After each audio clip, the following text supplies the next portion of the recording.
देखो,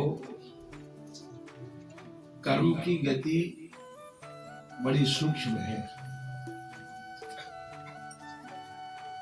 बहुत गहरी है, अति सूक्ष्म है। जिस प्रकार से पानी अपना रास्ता बना लेता है, ऐसी व्यक्ति का कर्म भी अपना स्वयं रास्ता बना लेता है। तो कर्म जो है 3 प्रकार के होते हैं: क्रियमाण कर्म, संचित कर्म और प्रारब्ध कर्म। तो जो क्रियमाण जो कर्म होते हैं उसका तुरंत लेखा जोखा होता है। जैसे किसी ने एक माह नौकरी करी, उसका कर्म का फल 1 माह बाद उसको मिल जाता है, जो क्रियमाण कर्म है। उस संचित कर्म वो कहलाते हैं कि जो तुमने कर्म किए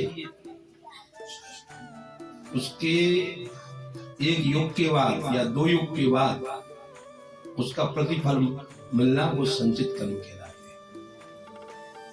हैं। तो वो क्या कहलाता है? Seven account. और प्रारब्ध क्या कहलाता है? एफडी।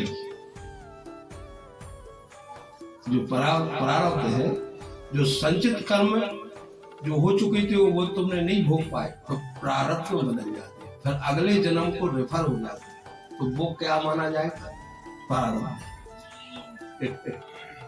तो क्रियमाण, संचित कर्म और प्रारब्ध जे व्यक्ति के स्वभाव में, व्यक्ति के शरीर में, व्यक्ति के कर्मों में और सहज श्वास में भी लिप्त हो जाते हैं। और कर्म के हिसाब से ही उसकी गति बनती है और कर्म के हिसाब से ही उसको शरीर मिलता है। कर्म ही उसका आधार होता है। इसलिए वो इन तीनों के बगैर वो रह भी नहीं सकता है। क्योंकि स्वाभाविक ही, जैसे किसी के हाथ पांव है तो वो तो हाथ पांव तो चलाएगा ही। जब हाथ पांव चलाए बगैर वो कैसे रह सकता है? इसी प्रकार कर्म किए बगैर वो जीव रह ही नहीं सकता है। इसलिए अब उससे बचने का क्या उपाय है कि संचित कर्म भी ना बने और क्रियमाण भी ना बने और प्रारब्ध भी ना बने। तो साथ में हथियार लिए रहो। तो हथियार वो कौन है?